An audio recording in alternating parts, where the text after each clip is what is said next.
ইলিশ নেই মেঘনায়, ইলিশ নেই তেঁতুলিয়ায়। ভরা বর্ষায় নদীতে ইলিশ শূন্যতা দেনা বাড়াচ্ছে ভোলার মৎস্যজীবীদের। বলছেন, এভাবে চলতে থাকলে পরিবার নিয়ে পথে বসতে হবে। এদিকে মৎস্য কর্মকর্তা আশা নিয়ে আছেন, বৃষ্টিপাত আরও বাড়লে ইলিশ ধরা পড়বে।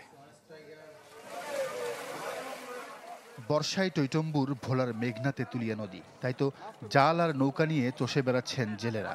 আশা, জালে ধরা পড়বে কাঙ্ক্ষিত ইলিশ। কিন্তু বিধিবাম, দিনভর জাল ফেলেও ফিরতে হচ্ছে শূন্য হাতে। এতে চরম সংকটে পড়েছেন ভোলার ৩ লক্ষাধিক জেলে পরিবার। ভোলাতে যে পরিমাণ মাছ পড়ার কথা, ওই পরিমাণ মাছ এখনো পড়ে না। সেই সুবাদে মাছের দামটা একটু বেশি। সাধারণ যারা মাছ কিনতে আসে তারা ঠিকমতো মাছ কিনতে পারে না। কাঙ্ক্ষিত মাছ জেলেরা পাচ্ছে না, বিদেশ জেলেরাও ধার দেনা দিতে পারছে না। আমরাও বিব্রতকর অবস্থায় আছি। ভাই দুইটা একটা সারাদিন জাল ভাই, দুইটা একটা মাছ পাই, এতে আমাকে পুষায় না। তেল ফুরি 10টা 12টা তেল ফুরি, এতে পুষায় না। আর বাকি যুগে এলোমেলো হয়ে যায় আর কি। RICL TMX, যুগের পর যুগ স্থাপনা থাকে মজবুত। মেঘনা তেঁতুলিয়ায় ১৯০ কিলোমিটার ইলিশ অভয়াশ্রমের চিত্র অনেকটা একই। দেনা বাড়ায় চিন্তার ভাঁজ পড়েছে জেলেদের কপালে। নদীতে যাওয়ার পর খেয়াও 2-3টা বাইলে মাছ পাই।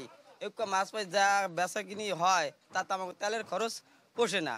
এখন খালি মাত্র সরকার খালি মাছের ডিম পাড়াইছে, ডিম কি উৎপন্ন হয়েছে, আমরা খালি এতে আছি।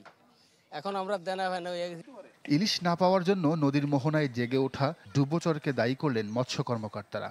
সামনের যে পূর্ণিমার জবা আছে, অমাবস্যার জবা পেরে শেষের দিকে পূর্ণিমার জবা আছে, এই পূর্ণিমার জবা থেকে পানিও বেশ বাড়তি আছে, ইলিশ মাছের আধিক্য পাবে এবং আমাদের জেলের জালে প্রচুর ইলিশ ধরা পড়বে। পাশাপাশি কিন্তু সমুদ্রেও বৃষ্টি হচ্ছে।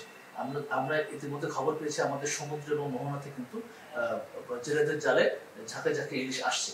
গেল বছর মেঘনা তেঁতুলিয়ায় ১,৭৮,০০০ টন ইলিশ ধরা পড়েছিল। চলতি মৌসুমে লক্ষ্যমাত্রা ধরা হয়েছে ১,৮২,০০০ টন। Desk report, channel 24।